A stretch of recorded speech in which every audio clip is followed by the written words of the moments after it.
Chapitre 12. Compléments. Il existe de nombreux compléments qui peuvent améliorer la fertilité masculine et féminine. J'ai réalisé mes propres recherches approfondies sur les bénéfices pour la fertilité des différents compléments et je les ai listés ci-dessous. La dose journalière est l'apport journalier total qui comprend les sources provenant des aliments et des compléments. Vérifiez attentivement les dosages car les doses varient fortement entre les différents compléments. La plupart des compléments prénataux contiendront les vitamines et les minéraux listés ci-dessous, mais pas forcément dans les mêmes quantités. Les personnes avec différents types d'infertilité auront des besoins différents en vitamines et en minéraux et à des doses différentes. En cas de doute, consultez un nutritionniste spécialisé en fertilité. Dose. 1 mg, mg, correspond à un millième de 1 g, tandis qu'un microgramme, mcg, correspond à un millionième de 1 g. Donc, 1 g est égal à 1000 mg ou 1 million de microgrammes, tandis que 1 mg est égal à 1000 microgrammes. Le gâtillier est également appelé l'arbre au poivre ou encore agneau chaste, en référence à sa capacité à réduire le désir sexuel et à favoriser la chasteté chez les femmes. Il peut aider à réduire le SPM et à réguler le cycle menstruel. Ces bénéfices sont les plus importants lorsqu'une femme a des cycles menstruels irréguliers, oligoménorrhée. Je recommande une dose journalière de 10 à 15 gouttes à partir d'une teinture, préparation pharmacologique. L'acide alpha-lipoïque, AAL, est également connu sous le nom d'acide thioctique. Il est présent dans l'organisme en petite quantité où il réagit avec les vitamines du groupe B pour accélérer les réactions métaboliques nécessaires pour la production d'énergie. Il s'agit d'un antioxydant puissant qui stimule les autres antioxydants, comme les vitamines C et E. Je recommande une dose journalière de 50 à 100 mg. Le pollen d'abeille est une source riche en protéines, en acides gras essentiels et en vitamine B12 et fait partie des aliments naturels les plus nourrissants pour les personnes. En médecine chinoise, il est utilisé pour améliorer les niveaux de Jing, de Yin et de sang. Je recommande une dose journalière de 2 à 5 g.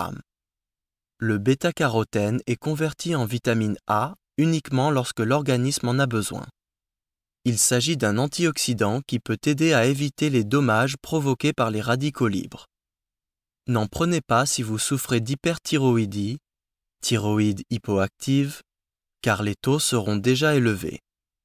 Le bêta-carotène peut être retrouvé dans les abricots, les patates douces, les brocolis, les courges, les carottes, les mangues et les pêches. Je recommande une dose journalière de 3 à 6 mg. Les hommes doivent réduire leur consommation de ce produit dans leur alimentation, car il peut réduire les taux de testostérone, ce qui peut altérer la production de spermatozoïdes. La biotine est essentielle pour la synthèse et le métabolisme du glucose, des acides gras, des acides aminés et des hormones du stress. Puisque la biotine est capable d'améliorer le métabolisme du glucose en stimulant la libération d'insuline, elle peut être bénéfique pour les femmes qui souffrent d'un syndrome des ovaires polykystiques, SOPK, et qui sont souvent résistantes à l'insuline. La biotine est retrouvée dans la viande, les poissons gras, les céréales complètes, le riz, les noix, le chou-fleur et le jaune d'œuf. Je recommande une dose journalière de 30 microgrammes. La broméline est retrouvée dans la tige des ananas. Elle a des propriétés anti-inflammatoires et il a été démontré qu'il s'agit d'un traitement utile pour les problèmes d'infertilité inflammatoire comme l'endométriose. Cependant, elle agit en réduisant les taux de prostaglandine E2 qui sont nécessaires pour l'ovulation et l'implantation. Les prostaglandines E2 sont nécessaires pour la bonne implantation de l'embryon dans la paroi utérine.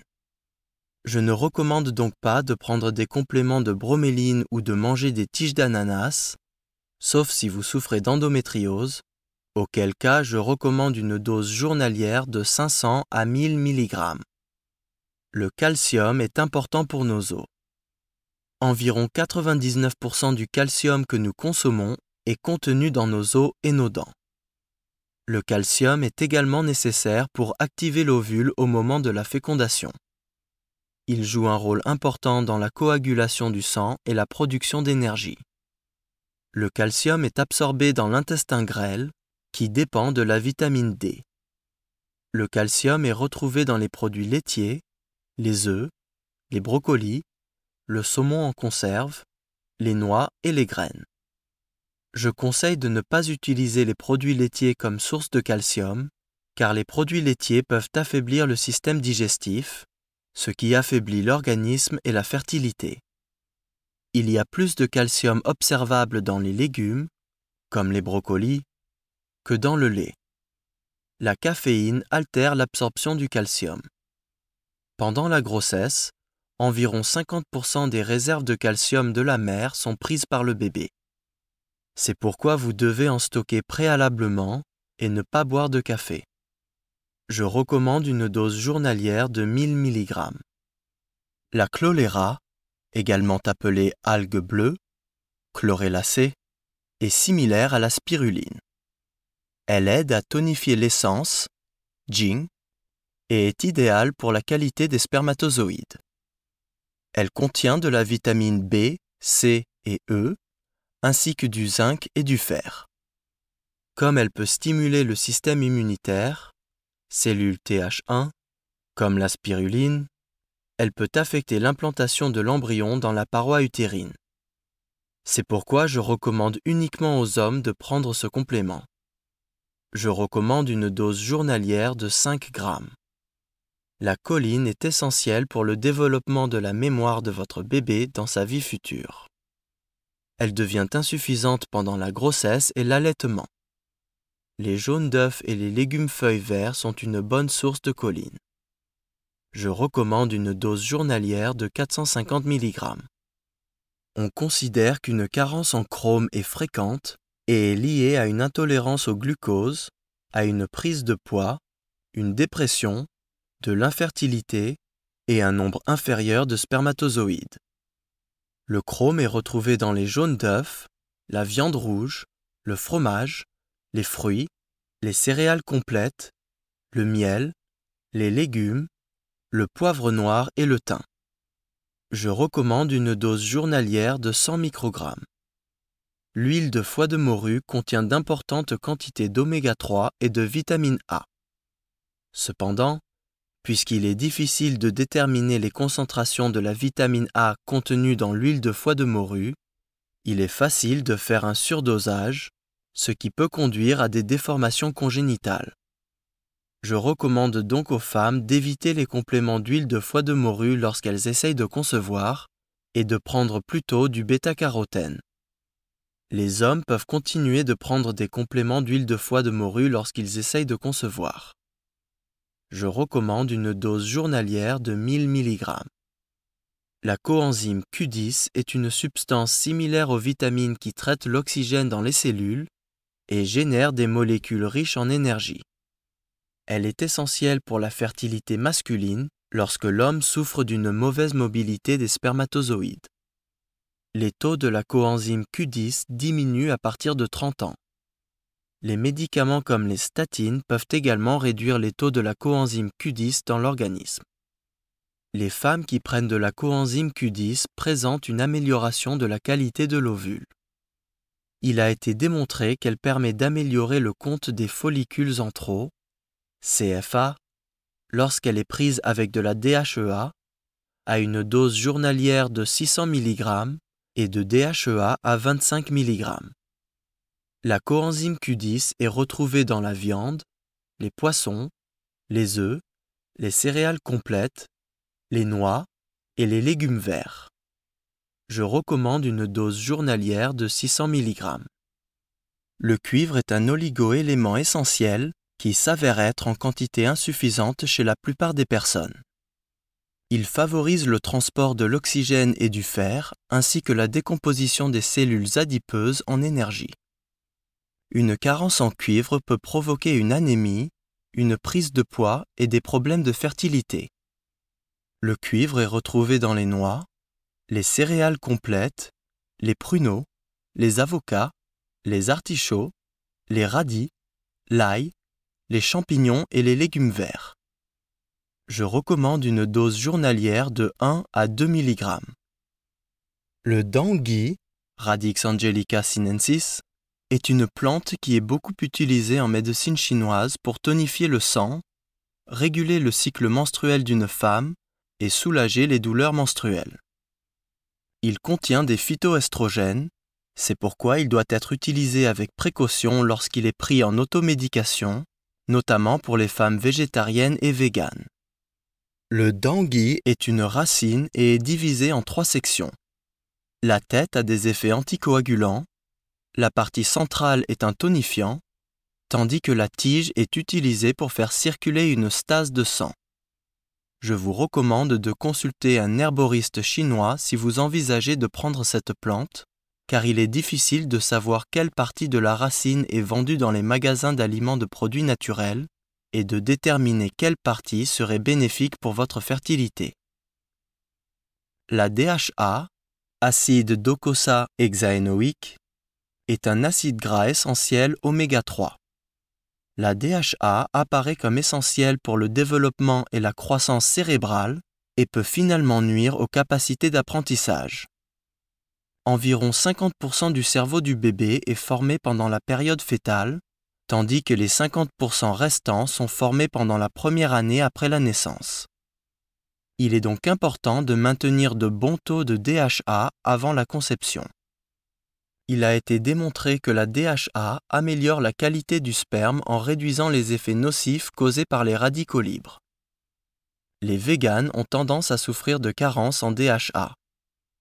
La consommation d'huile végétale polyinsaturée, oméga 6, peut empêcher la formation de DHA. Les bonnes sources d'oméga 3 sont les poissons gras, les noix et les graines de lin.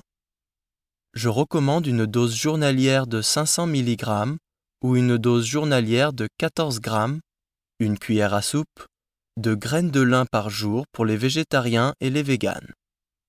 La DHEA, déhydroépiandrostérone, est une hormone naturelle qui existe chez les hommes et les femmes et qui augmente les hormones masculines et féminines. Elle diminue avec l'âge. Les recherches ont démontré qu'elle peut améliorer la qualité de l'ovule et réduire les anomalies chromosomiques. La dose quotidienne se situe entre 25 et 75 mg par jour. Ne prenez pas de DHEA à des doses supérieures à 75 ou 100 mg par jour. Manger de la réglisse peut augmenter les effets de la DHEA dans l'organisme. N'en prenez pas si vous avez des antécédents familiaux de cancer, de troubles thyroïdiens, d'autisme ou si vous avez des taux de testostérone élevés. Je vous recommande d'en parler avec votre médecin spécialiste en fertilité et de faire une analyse pour mesurer vos taux de testostérone avant de prendre ce complément. Comme il s'agit d'une hormone, elle peut provoquer des cycles menstruels irréguliers et des kystes qui peuvent se rompre au milieu du cycle, provoquant ainsi des saignements inexpliqués. Si cela se produit, arrêtez toute utilisation. L'acide folique, vitamine B9, est bien connu pour ses bénéfices pour la fertilité et représente le seul complément recommandé par la médecine occidentale, et pourtant, seuls 26 à 28% des femmes en prennent lorsqu'elles sont enceintes. Il ne permet pas uniquement d'éviter une forme d'anémie, mais évite également des malformations congénitales, telles que la spina bifida, lorsqu'il est pris pendant les premières semaines de la grossesse.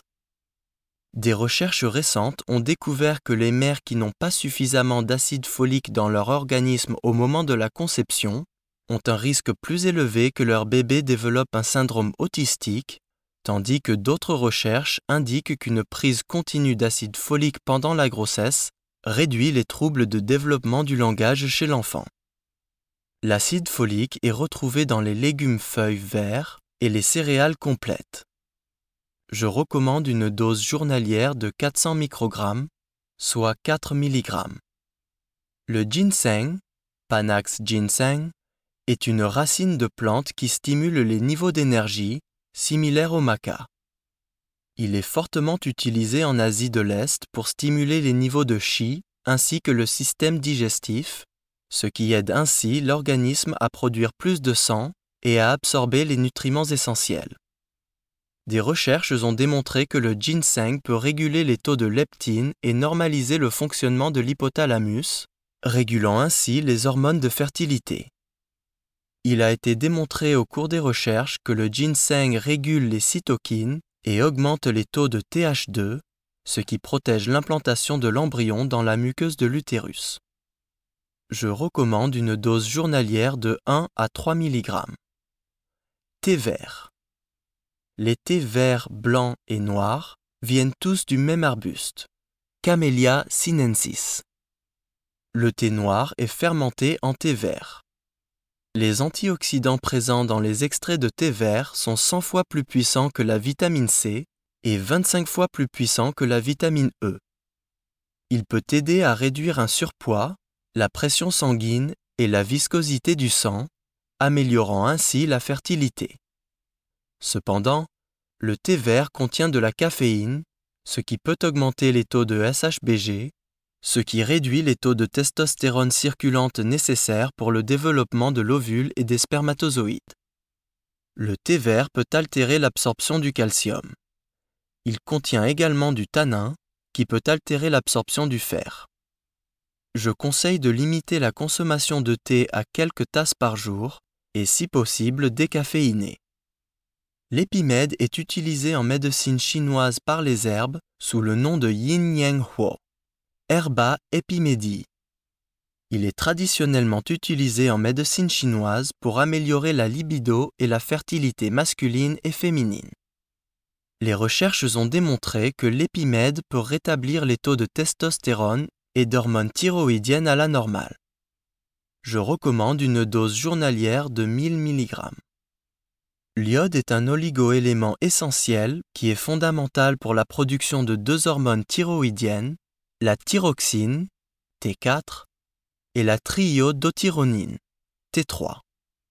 Une carence en iode peut provoquer une hypoactivité de la thyroïde et entraîner un état pathologique chez les nouveau-nés, appelé crétinisme.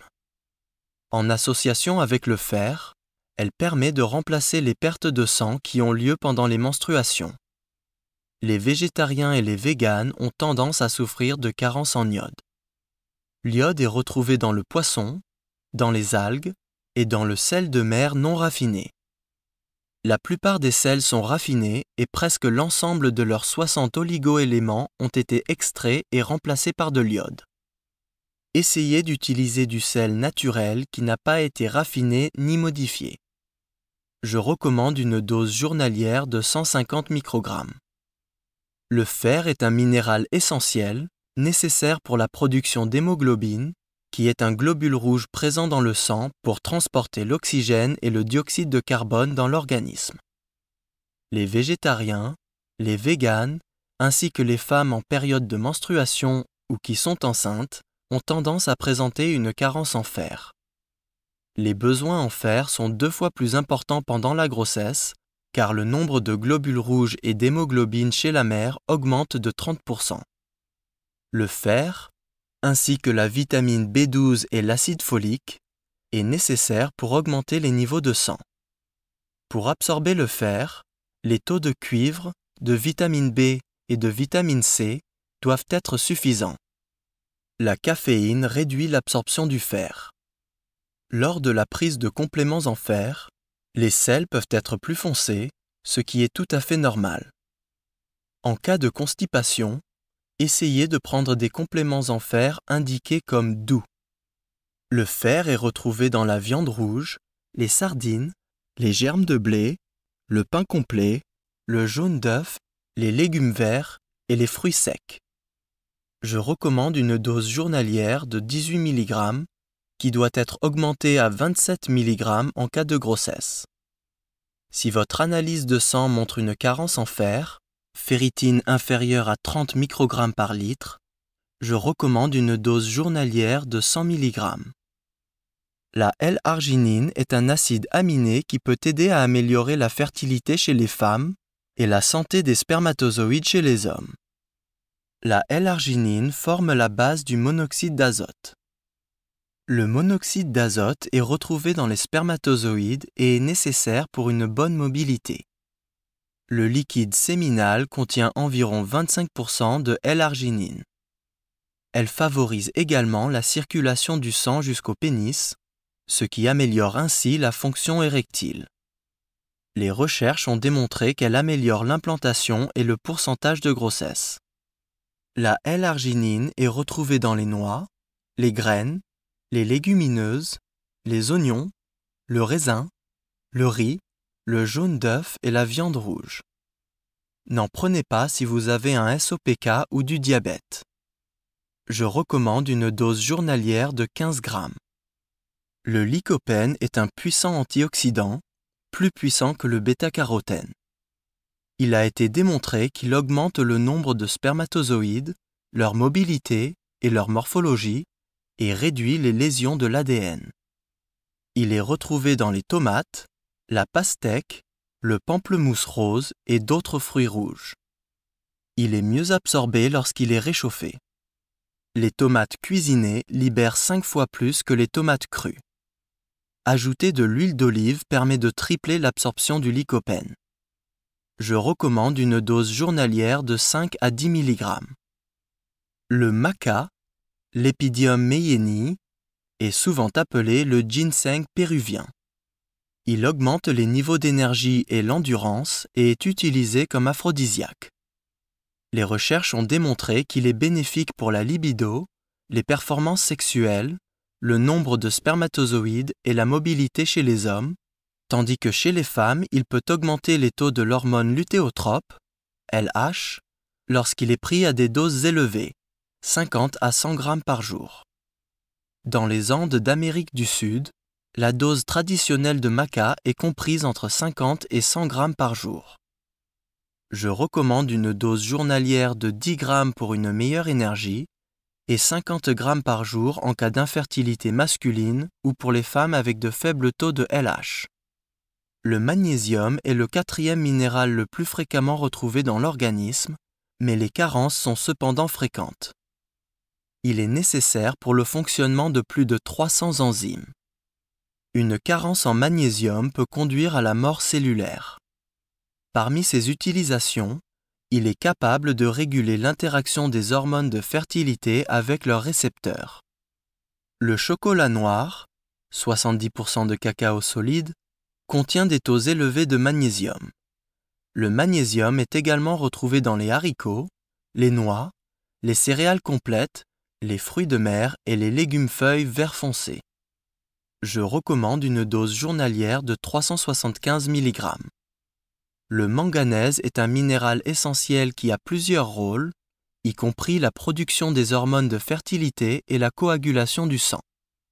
En médecine chinoise, une carence est liée aux insuffisances du groupe sanguin, notamment une mauvaise mémoire, des ongles et des cheveux en mauvais état et une infertilité.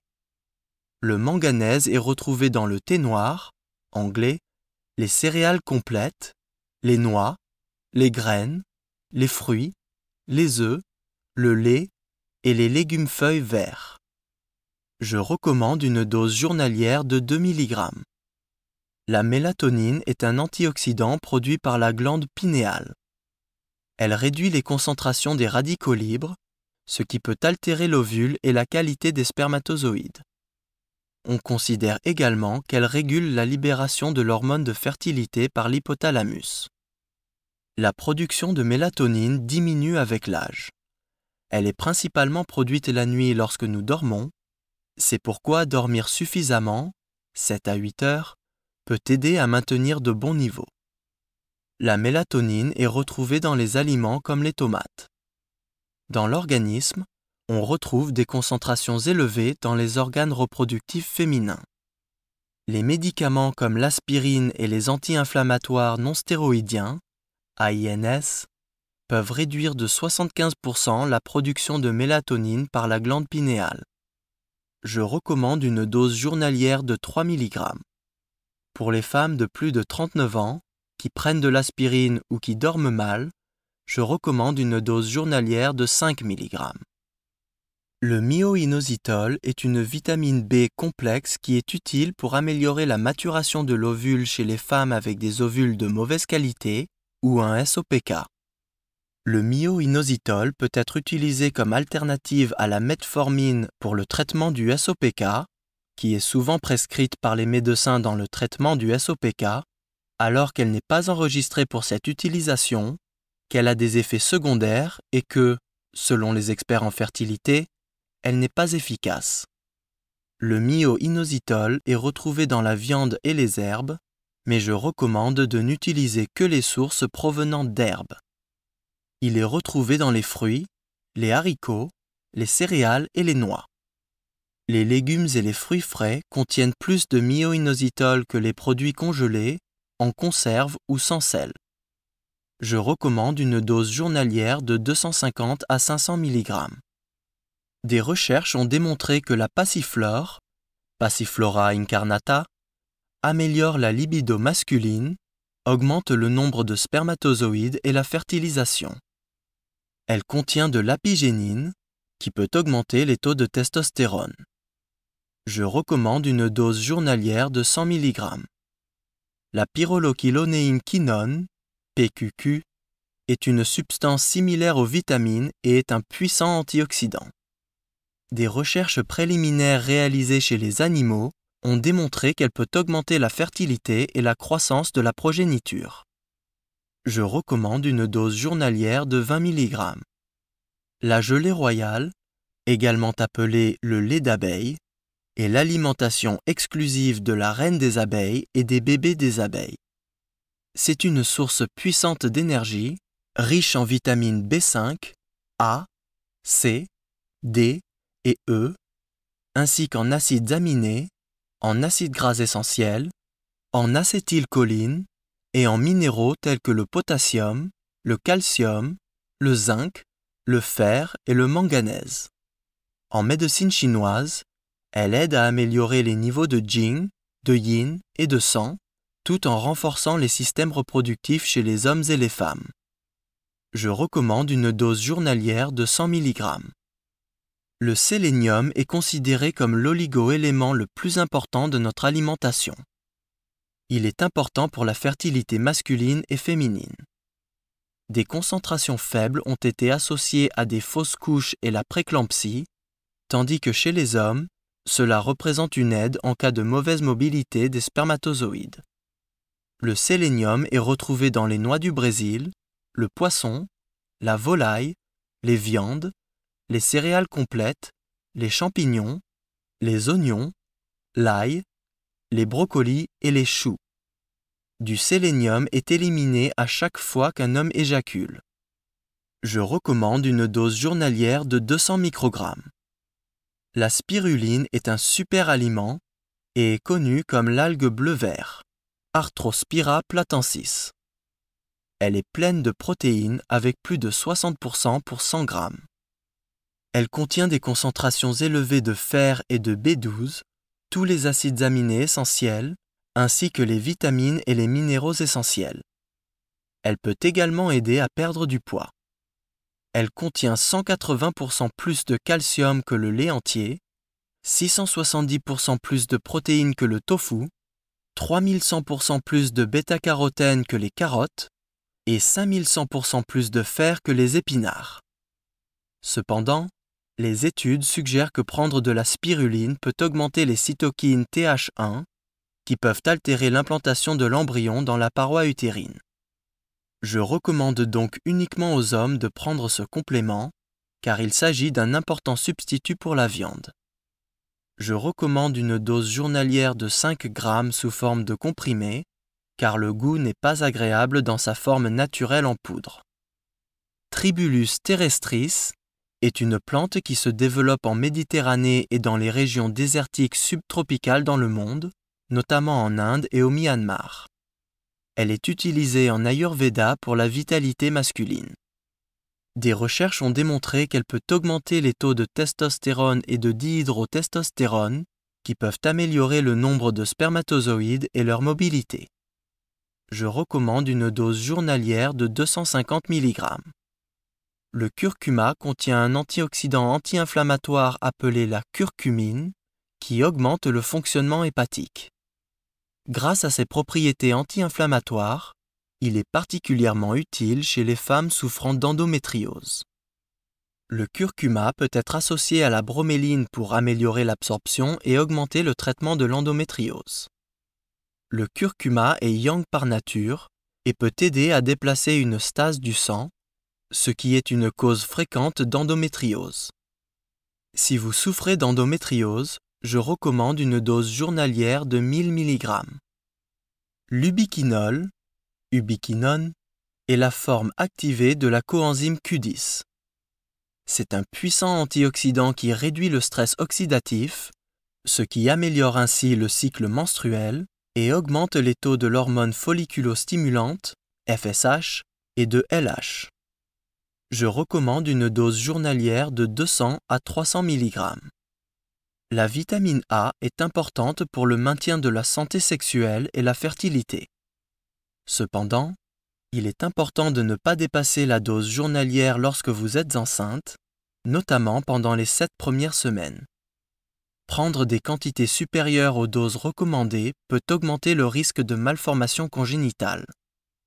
Les aliments qui contiennent des concentrations élevées de vitamine A comprennent les huiles de poisson, huile de foie de morue, le foie, les pâtés et les aliments enrichis comme les céréales et la farine. Je recommande une dose journalière de 600 microgrammes, 800 RE. Vous pouvez plutôt prendre du bêta-carotène, car il peut être converti en vitamine A lorsque l'organisme en a besoin, ce qui réduit ainsi les risques de surdose. La vitamine B1, thiamine, est nécessaire pour la production de l'énergie et des globules rouges. L'organisme peut la stocker seulement pendant un mois. Elle est présente dans de nombreux aliments, mais la préparation des aliments réduit considérablement les taux de vitamine B1. Par exemple, la viande qui a été congelée perd 50% des vitamines B1. La vitamine B1 peut être retrouvée dans les céréales complètes, l'avoine, la viande, les fruits de mer et les noix. La vitamine est détruite en buvant de grandes quantités de thé ou de café. Je recommande une dose journalière de 1,5 à 2 mg. La vitamine B12, cobalamine, peut être stockée dans le foie pendant plusieurs années. Cependant, les végétariens et plus particulièrement les véganes ont tendance à présenter des carences. Elle est nécessaire en association avec l'acide folique lors de la production d'un nouveau matériel génétique pendant la division cellulaire, ce qui permet d'éviter des malformations congénitales comme la spina bifida. Elle est également bénéfique pour les hommes pour lesquels le nombre de spermatozoïdes est faible. La vitamine B12 peut être retrouvée dans les poissons gras, les sardines, ainsi que dans la viande rouge, les poissons blancs, les œufs et les produits laitiers. Je recommande une dose journalière de 3 à 5 microgrammes. La vitamine B2, riboflavine, est importante pour la production d'énergie et le métabolisme des protéines, des graisses et des glucides. Elle est nécessaire pour convertir la B6 dans sa forme active et constitue une aide en cas de SPM. La vitamine B2 peut être retrouvée dans les céréales complètes, les produits laitiers, les légumes-feuilles verts et les haricots. Il s'agit de la vitamine qui colore les urines en jaune clair. Je recommande une dose journalière de 1,6 mg. La vitamine B3, niacine, est importante pour la production d'énergie et l'utilisation de l'oxygène dans les cellules. La vitamine B3 peut être retrouvée dans les céréales complètes, les noix, les viandes, la volaille, les poissons gras, les œufs, les produits laitiers et les fruits secs. Je recommande une dose journalière de 15 à 20 mg. La vitamine B5, acide pantothénique, est importante pour la production d'énergie et les hormones des glandes surrénales dans les moments de stress. La vitamine B5 peut être retrouvée dans les céréales complètes, les haricots, les œufs, les noix, les légumes feuilles verts, les viandes et la gelée royale. Je recommande une dose journalière de 6 mg. La vitamine B6, pyridoxine, est essentielle pour l'action de plus de 60 enzymes et constitue une aide en cas de SPM.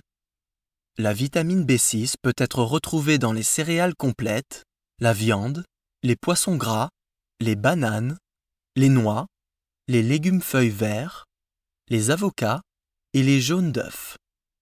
Je recommande une dose journalière de 2 mg. La vitamine C, acide ascorbique, ne peut pas être stockée dans l'organisme. C'est pourquoi il est nécessaire d'assurer des apports réguliers. Elle est nécessaire pour plus de 300 réactions métaboliques et est fondamentale pour la reproduction.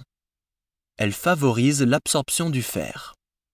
Elle est importante pour protéger la santé des spermatozoïdes en arrêtant leur agrégation, ainsi que pour protéger l'ADN des spermatozoïdes.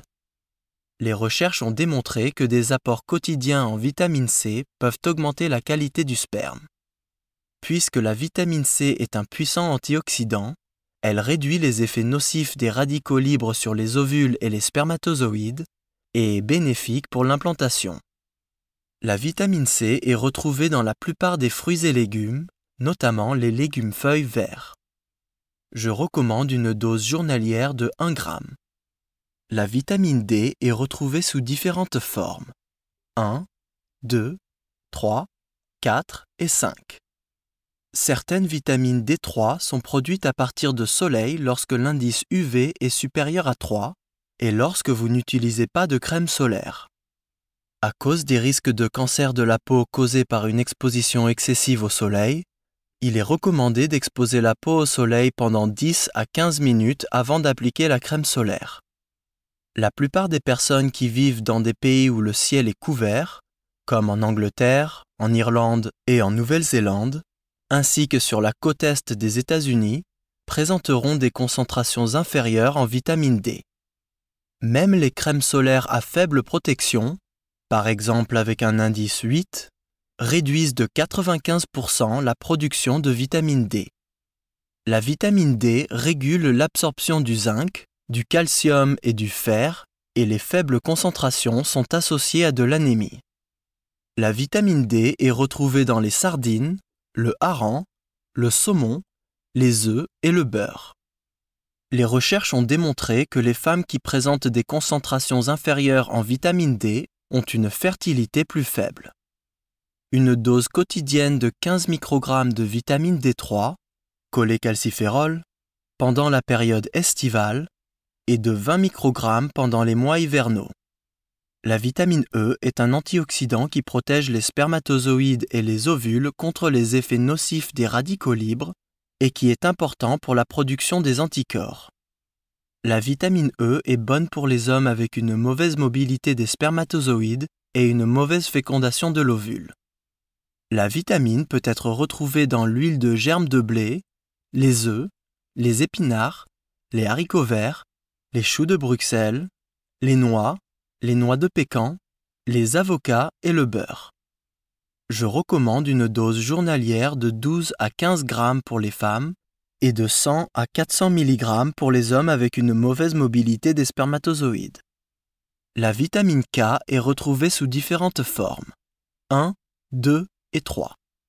90% de nos apports quotidiens sont réalisés sous la forme de la vitamine K1. Elle est essentielle pour la coagulation normale du sang.